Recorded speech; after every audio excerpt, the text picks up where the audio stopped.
Hi, I'm Anna Laurent. Revenge, it's best served with a side of exposed lies and a sprinkle of justice. As the morning sun warms my food truck, steam rises from my grandmother's signature coq au vin. My hands work instinctively, muscle memory honed from years spent by her side in our cozy French kitchen. Cooking isn't about perfection, Grandmère used to say. It's about love, truth, and tradition. A customer's voice snaps me from my memories. This is incredible. You should have your own restaurant. That's how I met Kevin. It started with him sampling my bourbon bread pudding at a festival booth, followed by coffee, dinner, and eventually a ring. My family's going to adore you, he promised. Mom owned restaurants, and my sister Rachel is an amazing food influencer. I believed him. I thought I was stepping into a family of food lovers, kindred spirits. That illusion shattered the first dinner at the Morgan Mansion. Diana Morgan, Kevin's mother, scrutinized my every move like a hawk eyeing prey. Rachel, her darling daughter, spent the evening posting photos of store-bought pastries she passed off as her own. "Did you really make this yourself?" Diana asked, her eyebrows arched high as she poked at my rustic appetizer. "Mom, stop," Kevin laughed nervously. "Anna's food is amazing." But I saw it in Diana's eyes, the threat detection. A real chef could expose Rachel's polished but fraudulent foodie empire. Later, Marco, an old friend and food critic, warned me. The Morgans control half the restaurants in this city. Diana's got critics in her pocket. Be careful. Jessica, another food blogger, showed me Rachel's Instagram. "Look at these original recipes. They're stolen from small chefs who can't fight back." Kevin defended them at first. They're just protecting their reputation. But over time, I watched my once supportive fiancé morph into Diana's obedient puppet. The final blow came with the announcement of an upcoming dinner party for the city's top food critics. Rachel will showcase her latest creations, Diana said smugly. I could help, I offered. Diana's icy glare cut through me. "Darling, this is a professional event. Why don't you just observe?" Kevin said nothing, suddenly engrossed in his phone. That night, Jessica sent me Rachel's latest post, a picture of my grandmother's coq au vin, rebranded as Rachel's innovative fusion recipe. My blood boiled. "The critics will destroy her," I whispered. "No," Jessica said grimly. "Diana owns them. Tomorrow's dinner would change everything." The Morgans thought they knew power, but they had no idea what was cooking. The Morgan Mansion's kitchen buzzed with pre-dinner chaos. I quietly plated my appetizers, prosciutto-wrapped figs drizzled with a honey lavender glaze. Rachel stormed in, her face red. "Mom, she's making her own dishes. This wasn't the plan." Diana appeared, her expression thunderous. "What is this?" she snapped, eyeing my tray. "Just a little something extra," I said innocently. The critics arrived early, gathering with Diana in the corner. I watched thick envelopes discreetly exchange hands. Divine as always, Rachel, one critic gushed over her store-bought pâté. Then my appetizers hit the floor. Whispers turned to murmurs, then genuine praise. Phones emerged to snap photos. "This is exquisite," a younger critic said. "Who made these?" Before Rachel could answer, an older critic spoke up. "This has Laurent finesse. Did you study under Madame Laurent in Paris?" "She was my grandmother," I said quietly. Diana's wine glass shattered against the marble floor. "You attention-seeking little snake," she hissed. "How dare you upstage Rachel?" Kevin appeared at her side. "Mom, maybe." "Choose," Diana snapped. "Your wife's amateur hour or your family's legacy." Kevin wouldn't meet my eyes.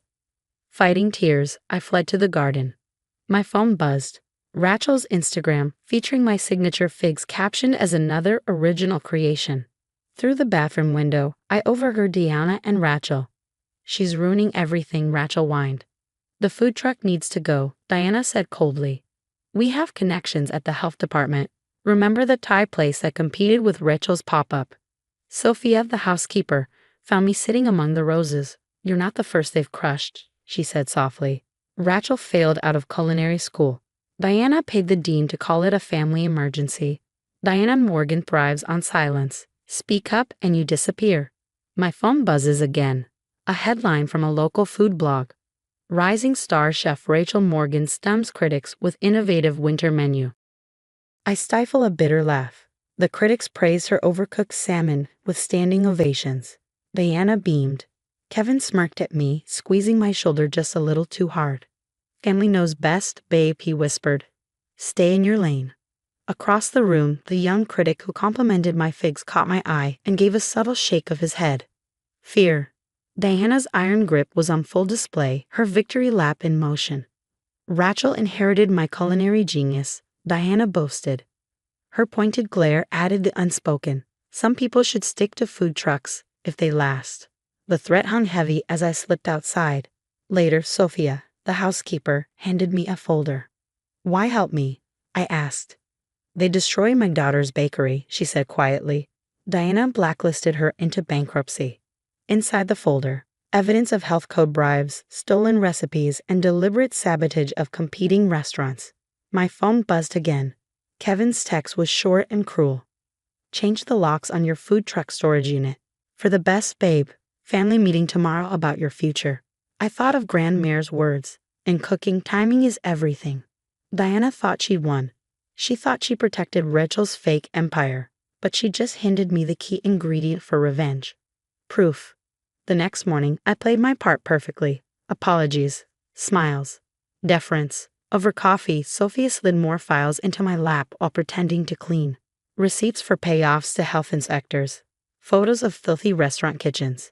Emails about competitor sabotage. There's more in the basement storage, she whispered.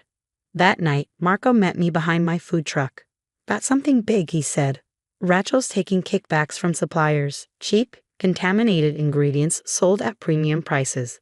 That's why their seafood tastes off and why 3 people got food poisoning last month. Diana buried the reports. Evidence began piling up. A former line cook contacted me through Sophia. Rachel came in after closing to photograph our dishes, then claimed them as her own, he said.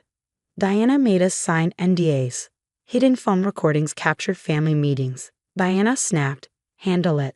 When Kevin mentioned health inspectors asking questions about shellfish. Like you handled that Vietnamese place downtown? He asked.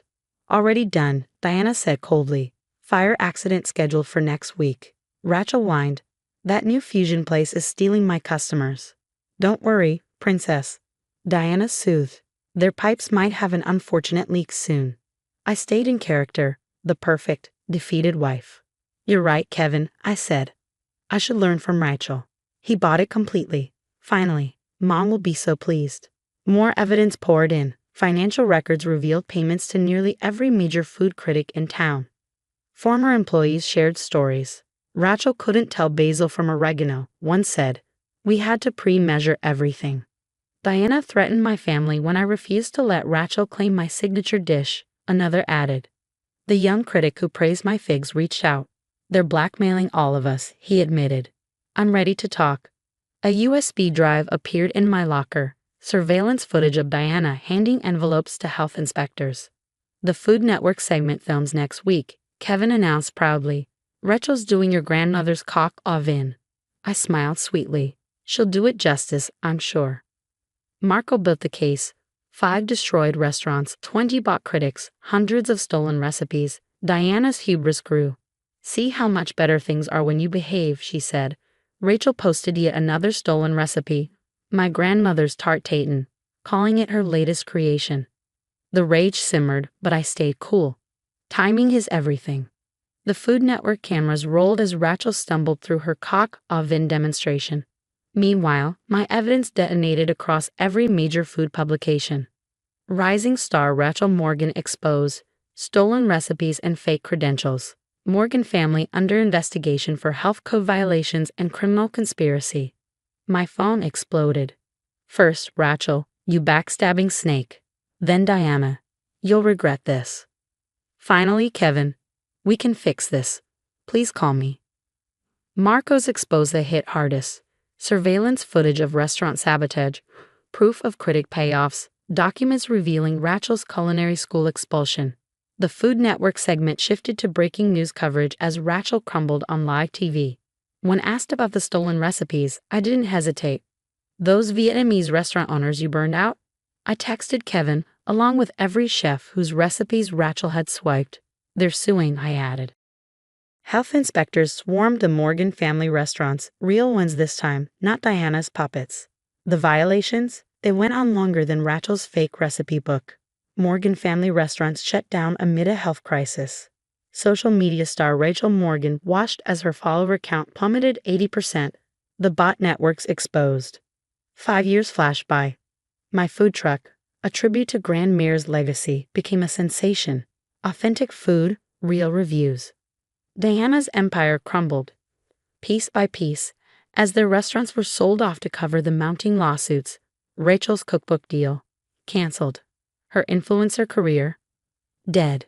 I couldn't help but laugh when I heard her bitter voice on my voicemail. This is all your fault. Kevin, living in his parents' guest room, his financial career ruined by association, tried one last time. Babe, we can fix this. Family means forgiveness. I deleted his message while sorting through applications for my new restaurant's apprentice program. Young chefs eager to learn the right way. Diana's final attempt came through her lawyer. In light of recent hardships, a reconciliation could benefit all parties. My response was swift. I opened my restaurant in their former flagship location, rebranding it with truth, time, and authenticity. Today, I teach the art of real cooking to passionate students. No shortcuts, no lies. No stolen glory. Just real food. Honest work. One of my youngest apprentices asks, Chef Laurent, is it true the Morgans tried to steal your recipes? I smile, thinking of grandmère. The best recipes can't be stolen. They're passed down with love and earned through hard work. The real food critics rave about my cuisine now. Every review praises how truth, like a perfect sauce, eventually comes to light. Rachel's stuck working at a drive-thru. Diana's blacklisted from every restaurant association. Kevin's living proof that karma, like overcooked fish, is hard to swallow. The Morgans are trying to open a new restaurant, Marco casually mentions during dinner service. Good luck, I say with a laugh. Their only authentic dish is a serving of lies. My restaurant's full every night, not with bought reviews or stolen recipes, but with real food and honest success. They wanted to ban me from the kitchen, but instead, they gave me the ingredients for the perfect revenge. And like Grandmère always said, the secret ingredient is justice, served cold with a side of karma. Have you ever been forced to watch someone steal your passion and talent, while others praise their fake success? What would you do? Speak up immediately and risk everything, or play the long game like Anna did. Tell me about a time when you had to choose between keeping the peace and standing up for your truth.